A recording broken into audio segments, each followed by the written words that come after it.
Hello, welcome to my channel Savitri Sunita Vlogs. ಎಲ್ಲರೂ ಹೆಂಗದಿರಿ, ಎಲ್ಲರೂ ಆರಾಮದಿರಿ ಅಂತ ಅನ್ಕೋತೀನಿ. ನಾವು ಕೂಡ ಆರಾಮದೀವಿ. ಇವತ್ತು ಬೆಳಿಗ್ಗೆನೇ ಪ್ರದಿತ್ಯ ಆ್ಯಂಡ್ ಮಹೇಶ್ ಇಬ್ಬರು ಟ್ರಿಮ್ಮಿಂಗ್ ಕೆಲಸ ಸ್ಟಾರ್ಟ್ ಮಾಡ್ಕೊಂಡಿದ್ದಾರೆ.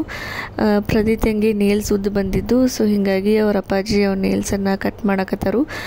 ಪ್ರತಿ ಸಲ ನಾನೇ ಪ್ರದಿತ್ಯಂದು ಉಗುರನ್ನು ಕಟ್ ಮಾಡ್ತಿದ್ದೆ, ಬಟ್ ಈ ಸಲ ಅವ್ರಿಗೆ ಹಚ್ಚಿದ್ದೀನಿ. ನೋಡೋಣ ಒಂದ್ಸಲ ಕಟ್ ಮಾಡಿ ಅಂತ ಹೇಳಿ ಚಾಲೆಂಜ್ ಹಾಕಿದ್ದೆ ಅವ್ರಿಗೆ, ಒಂದು ನೇಲಾದರೂ ಕಟ್ ಮಾಡಿ ಅಟ್ಲೀಸ್ಟ್ ಅಂತ ಹೇಳಿ.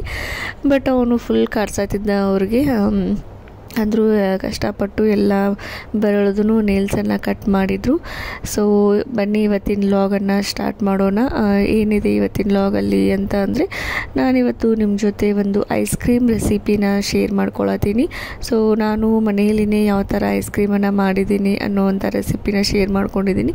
ಸೊ ತಪ್ಪದೆ ಪ್ಲೀಸ್ ವ್ಲಾಗನ್ನು ಪೂರ್ತಿಯಾಗಿ ಚೆಕ್ ಮಾಡಿ.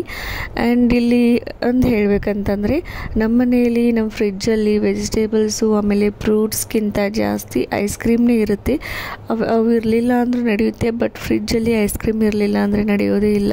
ನಮ್ಮ ಫ್ರಿಜ್ಜಲ್ಲಿ ಕಂಪಲ್ಸರಿ ಐಸ್ ಕ್ರೀಮ್ ಇದ್ದೇ ಇರುತ್ತೆ. ಯಾಕಂತಂದರೆ ಮಹೇಶ್ಗೆ ಐಸ್ ಕ್ರೀಮ್ ಅಂದರೆ ಅಷ್ಟಿಷ್ಟ. ಅವ್ರು ಡೈಲಿ ನೈಟ್ ಊಟ ಆದಮೇಲೆ ಐಸ್ ಕ್ರೀಮ್ ತಿಂದೇ ತಿಂತಾರು, ಒಂದಿನೂ ಮಿಸ್ ಮಾಡೋದಿಲ್ಲ. ನಾನೇ ಬೈತಿರ್ತೀನಿ, ಯಾಕೆ ಡೈಲಿ ನೈಟ್ ಅದು ಮಲ್ಕೋಬೇಕಾದ್ರೆ ಯಾಕೆ ಐಸ್ ಕ್ರೀಮ್ ತಿಂತೀರಿ ಅಂತ ಹೇಳಿ. ಬಟ್ ಅದೊಂದು ಹ್ಯಾಬಿಟ್ ಆಗಿಬಿಟ್ಟಿದೆ. ಆ್ಯಕ್ಚುಲಿ ಅದೊಂದು ಬ್ಯಾಡ್ ಹ್ಯಾಬಿಟ್ ಅಂತಲೇ ಹೇಳ್ಬೋದು. ಸೊ ಅಷ್ಟು ಐಸ್ ಕ್ರೀಮ್ ತಿಂತಾರೆ ಅವರು. ಆ್ಯಂಡ್ ಇಲ್ಲಿ ಅವರು ಡಿಮಾರ್ಟ್ಗೆ ಹೋದಾಗ ಕಸ್ಟರ್ಡ್ ಪೌಡರನ್ನು ತೊಗೊಂಡು ಬಂದಿದ್ದರು. ಸೊ ಕಸ್ಟರ್ಡ್ ಪೌಡರ್ ತೊಗೊಂಡು ಬಂದು ಐಸ್ ಕ್ರೀಮ್ ಮಾಡು ಅಂತ ಹೇಳಿದರು. ಸೊ ಹೀಗಾಗಿ ಐಸ್ ಕ್ರೀಮ್ ರೆಸಿಪಿನ ಮಾಡ್ತಾಯಿದ್ದೀನಿ. ಸೊ ಹಾಗೆ ನಿಮ್ಮ ಜೊತೆನೂ ಶೇರ್ ಮಾಡ್ಕೊಳತ್ತೀನಿ ನಾನು ಯಾವ ಥರ ಐಸ್ ಕ್ರೀಮನ್ನು ಮಾಡ್ಕೊಳ್ತೀನಿ ಅಂಥೇಳಿ. ಇಲ್ಲಿ ಏನಿಲ್ಲ, ಜಸ್ಟ್ ನಾನು ಹಾಲನ್ನು ಒಂದು 4 ಬೌಲಷ್ಟು ಹಾಲನ್ನು ತೊಗೊಂಡಿದ್ದೀನಿ. ಆ್ಯಂಡ್ ಅದರಲ್ಲಿ 1 ಬೌಲಷ್ಟು ಹಾಲಿಗೆ ಒಂದು 2 ಸ್ಪೂನಷ್ಟು ಕಸ್ಟರ್ಡ್ ಪೌಡರನ್ನು ಮಿಕ್ಸ್ ಮಾಡಿಕೊಂಡು ತೆಗೆದಿಟ್ಕೊಂಡಿದ್ದೀನಿ. ಆ್ಯಂಡ್ 3 ಬೌಲಷ್ಟು ಹಾಲನ್ನು ಏನು ಮಾಡಬೇಕು, ಕಾಯಿಸ್ಕೊಳ್ಬೇಕು. ಸೊ ಹಾಲು ಎಲ್ಲ ಫುಲ್ ಕಾದ್ಮೇಲೆ 1 ಬೌಲಷ್ಟು ಸಕ್ಕರೆಯನ್ನು ಹಾಕ್ಕೊಳ್ಬೇಕು. ನಿಮಗೆ ಜಾಸ್ತಿ ಸಕ್ಕರೆ ಬೇಕಾದರೆ ಸಕ್ಕರೆನ ಜಾಸ್ತಿ ಹಾಕೋಬೋದು, ಬಟ್ ನಾನಿಲ್ಲಿ ಜಸ್ಟ್ ಅಷ್ಟೇ ಒಂದು ಕ್ವಾಂಟಿಟಿ ಎಷ್ಟು ಬೇಕಲ್ಲ ಅಷ್ಟೇ ಹಾಕ್ಕೊಂಡಿದ್ದೀನಿ. ಸೊ 3 ಬೌಲಷ್ಟು ಹಾಲಿಗೆ 1 ಬೌಲಷ್ಟು ಸಕ್ಕರೆನ ಹಾಕ್ಕೊಂಡಿದ್ದೀನಿ. ಆ್ಯಂಡ್ 1 ಬೌಲಷ್ಟು ಹಾಲನ್ನು ನಾವು ಏನು ತೆಗೆದಿಟ್ಕೊಂಡಿದ್ವಿ, ಸೊ ಅದರಲ್ಲಿ ಕಸ್ಟರ್ಡ್ ಪೌಡರನ್ನು ಹಾಕಿ 2 ಸ್ಪೂನಷ್ಟು ಕಸ್ಟರ್ಡ್ ಪೌಡರನ್ನು ಹಾಕಿ ಮಿಕ್ಸ್ ಮಾಡಿಕೊಂಡು ಅದನ್ನು ಕುದೀತಿರುವಂಥ ಹಾಲಿಗೆ ಹಾಕಿ ಈ ಥರ ಮಿಕ್ಸ್ ಮಾಡ್ಕೊಳ್ಬೇಕು. ಸೊ ಇದು ಏನಾಗಬೇಕು, ಒಂದು ಸ್ವಲ್ಪ ಗಟ್ಟಿ ಆಗಬೇಕು. ಜಸ್ಟ್ 1 ಕುದಿ ಬಂದರೆ ಸಾಕು, ಅದು ರೆಡಿಯಾಗಿರುತ್ತೆ. ಸೊ ಇಲ್ಲಿ ಆಲ್ರೆಡಿ ಇದು ಕುದ್ದಿದೆ, ರೆಡಿ ಆಗಿದೆ. ಸೊ ಗೊತ್ತಾಗ್ತಾ ಇರ್ಬೇಕು ನಿಮಗಿಲ್ಲಿ ಮೇಲೆ ಎಲ್ಲ ಗುಳಿ ಏನು ಬರೋಕತ್ತಾವಲ್ಲ, ಸೊ ಇದು ಪ್ರಿಪೇರ್ ಆಗಿದೆ ಅಂತ ಅರ್ಥ.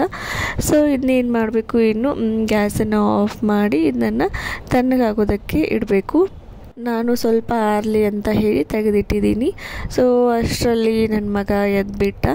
ಸೊ ಅವನು ಮಲ್ಕೊಂಡು ಒಂದು 2 ಅವರ್ಸ್ ಆಗಿತ್ತು. ಸೊ ಅವ್ನು ಮಲ್ಕೊಂಡ್ಮೇಲೆ ಎಲ್ಲ ಮನೆ ಕೆಲಸ ಎಲ್ಲ ಮಾಡಿಕೊಂಡು ಕಿಚನ್ ಎಲ್ಲ ಕ್ಲೀನ್ ಮಾಡಿಕೊಂಡು ಈ ಒಂದು ರೆಸಿಪಿನ ಮಾಡಬೇಕು ಅಂತ ಹೇಳಿ ವಿಡಿಯೋನ ಶೂಟ್ ಮಾಡ್ಕೋಬೇಕು ಅಂತ ಹೇಳಿ ಮಾಡ್ಕೊಳತ್ತಿದ್ದೆ.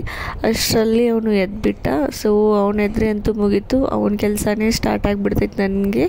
ಸೊ ಅವನು ಎದ್ಮೇಲೆ ಏನು ಮಾಡ್ತೀನಿ, ಒಂದು ಸ್ವಲ್ಪ ಹೊತ್ತು ಆಟ ಆಡಿಸ್ತೀನಿ. ಒಂದು 5-10 ನಿಮಿಷ ಅವನ್ನೆಲ್ಲ ನಿದ್ದೆ ಹೋಗೋ ತನಕ, ಅವ್ನು ಸ್ವಲ್ಪ ರಿಲ್ಯಾಕ್ಸ್ ಆಗೋ ತನಕ ಏನು ಮಾಡ್ತೀನಿ, ಅವನ ಜೊತೆ ಆಟ ಆಡ್ತೀನಿ. ಸೊ ಹಾಗೆ ಅವನ ಕರ್ಕೊಂಡು ಸೋಫಾ ಮೇಲೆ ಕೂತ್ಕೊಂಡು ಅವನ ಜೊತೆ ಆಟ ಆಡ್ತಾ ಕುಂತಿದ್ದೀನಿ. ಅಂದರೆ ಅವನಿಗೂ ಒಂದು ಸ್ವಲ್ಪ ಮೈಂಡ್ ಫ್ರೆಶ್ ಆಗುತ್ತೆ, ರಿಲ್ಯಾಕ್ಸೇಷನ್ ಮೂಡ್ಗೆ ಬರ್ತಾನಂತ ಹೇಳಿ ಅವನ ಜೊತೆ ಸ್ವಲ್ಪ ಹೊತ್ತು ಟೈಮನ್ನು ಸ್ಪೆಂಡ್ ಮಾಡ್ತೀನಿ. ಅದಾದಮೇಲೆ ಏನು ಮಾಡ್ತೀನಿ, ಅವ್ನಿಗೆ ಏನಾದರೂ ತಿನ್ನೋದು ಕೊಟ್ಟು, ಅಂದರೆ ಸ್ವಲ್ಪ ಏನಾದರೂ ಊಟವನ್ನು ಮಾಡಿಸಿ ಆಮೇಲೆ ಮತ್ತೆ ನನ್ನ ಕೆಲಸನ ಸ್ಟಾರ್ಟ್ ಮಾಡ್ಕೋತೀನಿ. ಸೊ ಇವಾಗ ಎದ್ದೆಲ್ಲ ಅವನ ಜೊತೆ ಟೈಮ್ ಸ್ಪೆಂಡ್ ಮಾಡತ್ತೀನಿ. ಹಾಗೆ ಅವನಂತೂ ಎದ್ರೆ ಮುಗೀತು, ಒಂದು ಹುಲಿ ಹಿಡ್ದಂಗೆ ಆಗುತ್ತೆ ನನಗೆ. ಅಷ್ಟು ಕೆಟ್ಟ ಕಾಡಿಸ್ತಾನೆ ನನಗೆ, ಏನೂ ಕೆಲಸ ಮಾಡೋದಕ್ಕೆ ಬಿಡಲ್ಲ. ಸೊ ಅವ್ನು ಎತ್ಕೊಂಡೇ ಎಲ್ಲ ಕೆಲಸನೂ ಮಾಡ್ಬೇಕು ನಾನು. ಸೊ ಇವಾಗ ಅವ್ನು ಎತ್ಕೊಂಡೇ ಕೆಲಸ ಸ್ಟಾರ್ಟ್ ಆಯ್ತು ನಂದೆ. ಕೆಳಗೆ ಇಳಿಸಿದ್ರೆ ಏನು ಮಾಡ್ತಾನೆ, ನನ್ನ ಕಾಲು ಹತ್ರ ಬಂದು ನನ್ನ ಕಾಲು ಜಕ್ಕೋತ ನಿಂತುಬಿಡ್ತಾನು. ಸೊ ಹೀಗಾಗಿ ಅವ್ನು ಎತ್ಕೊಂಡೇ ಮಾಡಿದರೆ ಆಯ್ತು ಅಂಥೇಳಿ ಅವ್ನು ಎತ್ಕೊಂಡೇ ಐಸ್ ಕ್ರೀಮ್ ಮಾಡೋದಕ್ಕೆ ಸ್ಟಾರ್ಟ್ ಮಾಡಿದೆ. ಆ್ಯಂಡ್ ಇಲ್ಲಿ ಐಸ್ ಕ್ರೀಮ್ ರೆಸಿಪಿಗೆ ನಾನು ಆ್ಯಪಲನ್ನು ಹಾಕಿ ಐಸ್ ಕ್ರೀಮನ್ನು ಮಾಡ್ಕೊಳತ್ತೀನಿ. ನಮಗೆ ಯಾವ ಫ್ರೂಟ್ ಇಷ್ಟ ಆಗುತ್ತೆ ಆ ಫ್ರೂಟನ್ನು ಹಾಕಿ ನಾವು ಐಸ್ ಕ್ರೀಮನ್ನು ಮಾಡ್ಕೋಬೋದು. ಆ್ಯಕ್ಚುಲಿ ಇಲ್ಲಿ ನಮ್ಮ ಮನೆಯಲ್ಲಿ ಆ್ಯಪಲ್ ಇತ್ತು, ಸೊ ಹೀಗಾಗಿ ಅದನ್ನ ಹಾಕಿ ನಾನು ಆ್ಯಪಲ್ ಐಸ್ ಕ್ರೀಮನ್ನು ಮಾಡ್ಕೊಳತ್ತೀನಿ. ಆ್ಯಂಡ್ ನಮ್ಮ ಮನೆಗೆ ಗೆಸ್ಟ್ ಬಂದಿದ್ದರು, ಅವರು ಆ್ಯಪಲನ್ನು ತೊಗೊಂಡು ಬಂದಿದ್ದರು ಹಾಗೆ. ಬಟ್ ಅದೇನಾಗಿತ್ತು, ಇನ್ನೂ ರೈಪ್ ಆಗಿರಲಿಲ್ಲ, ಇನ್ನೂ ಹಸಿ ಇದ್ದವು ಅವೆಲ್ಲ ಆ್ಯಪಲ್ಲು. ಸೊ ಹೀಗಾಗಿ ಅವು ಹಸಿ ಇದ್ದು ಅಷ್ಟೊಂದು ಟೇಸ್ಟ್ ಇರಲಿಲ್ಲ. ಸೊ ಅವು ಆ್ಯಪಲ್ ಅಷ್ಟೊಂದು ಟೇಸ್ಟ್ ಇರಲಿಲ್ಲ. ಇನ್ನು ಅವು ಡೈನಿಂಗ್ ಟೇಬಲ್ ಮೇಲೇ ಆ್ಯಪಲ್ ಎಲ್ಲ ಮೆರಿತವು ಅಂತ ಹೇಳಿ ಅದನ್ನೇ ಯೂಸ್ ಮಾಡಿಕೊಂಡು ಐಸ್ ಕ್ರೀಮ್ ಮಾಡಿದರೆ ಆಯ್ತು ಅಂತ ಹೇಳಿ ಆ್ಯಪಲ್ನೇ ಹಾಕಿ ಮಾಡ್ಕೊಳತ್ತೀನಿ. ಸೊ ಇಲ್ಲಿ ಆ್ಯಪಲನ್ನು ಏನು ಮಾಡಬೇಕು, ಚಿಕ್ಕದಾಗಿ ಪೀಸನ್ನು ಮಾಡಿಕೊಂಡು ಇಟ್ಕೊಳ್ಬೇಕು. ಸೊ ನಾವು ಮುಂಚೆ ಏನು ಮಾಡ್ಕೊಂಡಿದ್ವಿ ಅಲ್ಲ ಪೇಸ್ಟು, ಕಸ್ಟರ್ಡ್ ಪೌಡರನ್ನು ಹಾಕಿ ಏನು ಪೇಸ್ಟ್ ಮಾಡ್ಕೊಂಡಿದ್ವಿ ಅದನ್ನ ಎಲ್ಲ ತಣ್ಣಗಾಗಿರ್ತೈತಲ್ಲ ಅದನ್ನು ಮಿಕ್ಸಿ ಜಾರಲ್ಲಿ ಹಾಕ್ಕೊಳ್ಬೇಕು. ಸೊ ಪೂರ್ತಿಯಾಗಿ ನಾನು ಎಲ್ಲನೂ ಮಿಕ್ಸಿ ಜಾರಲ್ಲಿ ಹಾಕ್ಕೊಳತ್ತೀನಿ. ಸೊ ಅದರ ಜೊತೆಗೆ ಕಟ್ ಮಾಡ್ಕೊಂಡಿರುವಂತಹ ಆ್ಯಪಲ್ ಪೀಸನ್ನು ಅದರಲ್ಲಿನೇ ಹಾಕ್ಕೊಳತ್ತೀನಿ. ಸೊ ಎಲ್ಲನೂ ಪೂರ್ತಿಯಾಗಿ ಏನು ಮಾಡಬೇಕು, ಇಲ್ಲಿ ನಾವು ಮಿಕ್ಸ್ ಮಾಡಿಕೊಂಡು ನುಣ್ಣಗೆ ಸಣ್ಣದಾಗಿ ರುಬ್ಕೊಳ್ಬೇಕು. ನಮಗಿಲ್ಲಿ ಮತ್ತೆ ಎಕ್ಸ್ಟ್ರಾ ಏನಾದರೂ ಫ್ಲೇವರ್ ಬೇಕು ಅಂತಂದರೆ ಏಲಕ್ಕಿನೂ ಹಾಕ್ಕೊಳ್ಬೋದು, ಇಲ್ಲಾಂದರೆ ವೆನಿಲಾ ಎಸೆನ್ಸು ಅಥವಾ ಕೇಸರ್ ಏನಾದರೂ ನಮ್ಗೆ ಯಾವ ಫ್ಲೇವರ್ ಬೇಕಲ್ಲ ಆ ಫ್ಲೇವರನ್ನು ನಾವು ಯೂಸ್ ಮಾಡಿಕೊಂಡು ಮಾಡ್ಕೋಬೋದು. ಬಟ್ ನಾನು ಏನಿಲ್ಲ, ಜಸ್ಟ್ ಪ್ಲೇನಾಗಿಯೇ ಮಾಡ್ಕೊಳತ್ತೀನಿ. ಸೊ ಪೂರ್ತಿ ಸಣ್ಣದಾಗಿ ಅದನ್ನು ರುಬ್ಕೊಂಡು ಬಂದೆ. ಸೊ ಪೇಸ್ಟ್ ಆದಮೇಲೆ ಏನು ಮಾಡಬೇಕು, ಒಂದು ಪ್ಲಾಸ್ಟಿಕ್ ಬಾಕ್ಸಲ್ಲಿ ಹಾಕಿ ಅದನ್ನು ಫ್ರಿಜ್ಜಲ್ಲಿರುವಂಥ ಡೀಪ್ ಏನಿರುತ್ತೆ ಫ್ರೀಝರ್ ಇರುತ್ತಲ್ಲ ಅಲ್ಲಿ ಹಾಕಿ ಇಟ್ಟರೆ ice cream ready to eat. So ಇದಾಗಿತ್ತು ನನ್ನ ಒಂದು ಐಸ್ ಕ್ರೀಮ್ ಮಾಡುವಂಥ ಪ್ರೊಸೀಜರ್. ನಿಮಗೂ ಇಷ್ಟ ಆದರೆ ಪ್ಲೀಸ್ ಈ ಒಂದು ರೆಸಿಪಿನ ಮನೆಯಲ್ಲಿ ಟ್ರೈ ಮಾಡಿ. ಐ ಹೋಪ್ ನಿಮಗೆ ಇದು ಇಷ್ಟ ಆಗುತ್ತೆ ಅಂತ ಅನ್ಕೋತೀನಿ. ಸೊ ಇದಾಗಿತ್ತು ನನ್ನ ಒಂದು ಇವತ್ತಿನ ಒಂದು vlog. Thank you so much for watching my YouTube channel. Thank you.